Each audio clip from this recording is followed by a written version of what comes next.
Operation Mockingbird is said to have been a large-scale program of the United States Central Intelligence Agency starting in the early stages of the Cold War that lasted roughly from 1947 to 1991.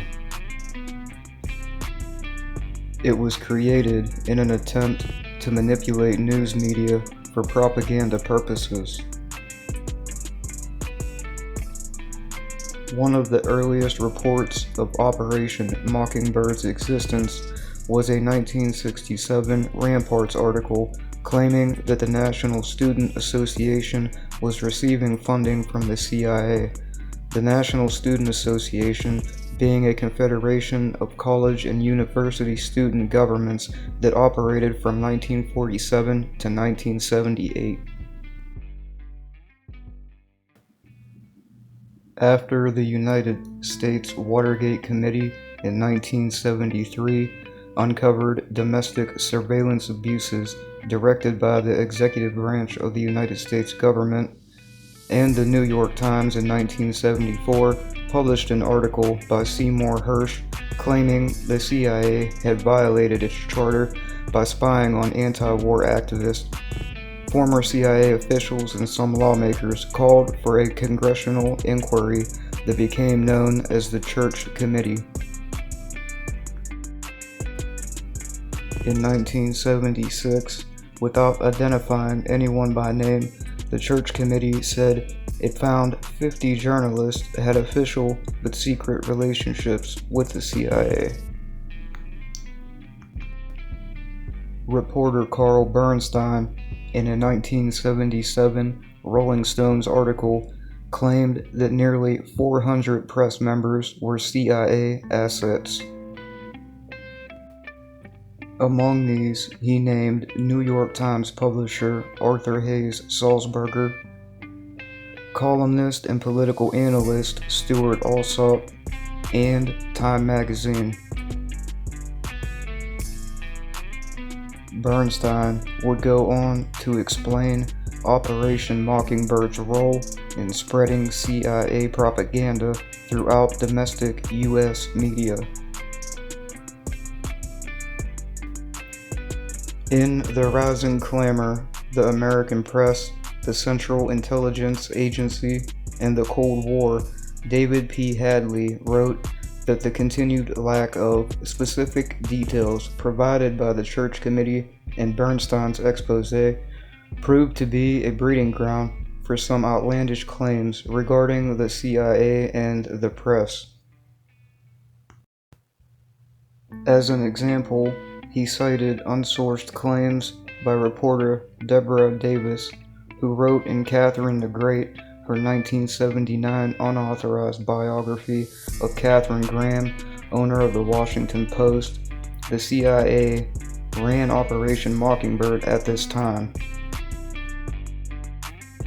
writing that the Prague-based International Organization of Journalists received money from Moscow and controlled reporters on every major newspaper in Europe, disseminating stories that promoted the communist cause, and that Frank Wisner, director of the Office of Policy Coordination, a covert operations unit created in 1948 by the United States National Security Council, had created Operation Mockingbird in response to the IOJ, recruiting Phil Graham from the Washington Post to run the project within the industry.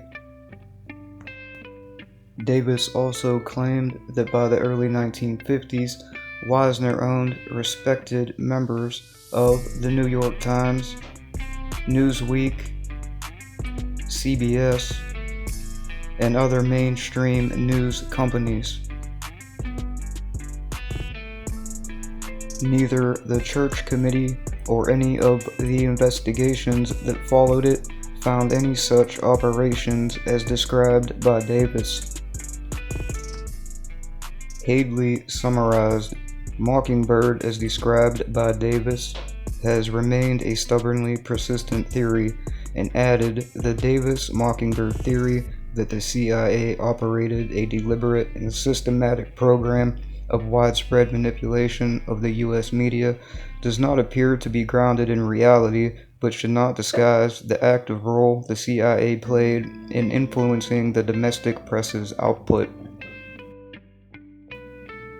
During the Cold War, it's a proven fact that the United States and Soviet Union were in a constant race to stay one step ahead.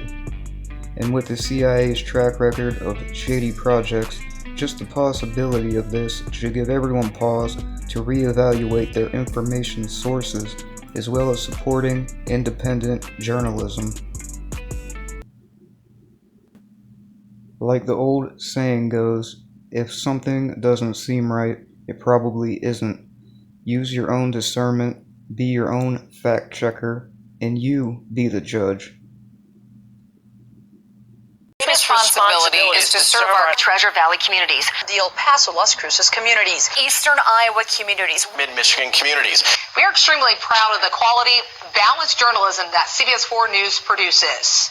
But we are concerned about trouble and trending irresponsible, one-sided news stories plaguing our country. The sharing of biased and false news has become all too common on social media. More alarming, some media outlets publish these same fake stories without checking facts first. The sharing of biased and false news has become all too common on social media. More alarming, some media outlets publish these stories simply aren't true without checking facts first. Unfortunately, some members of the media use their platforms to push their own personal bias and agenda to control exactly what people think, and this is extremely dangerous to our democracy. This is extremely dangerous to our democracy. This is extremely dangerous to our democracy. This is extremely dangerous to our democracy. This is extremely dangerous to our democracy. This is extremely dangerous to our democracy. This is extremely dangerous to our democracy. This is extremely dangerous to our democracy. This is extremely dangerous to our democracy. This is extremely dangerous to our democracy. This is extremely dangerous to our democracy. This is extremely dangerous to our democracy. This is extremely dangerous to our democracy. This is extremely dangerous to our democracy. This is extremely dangerous to our democracy. This is extremely dangerous.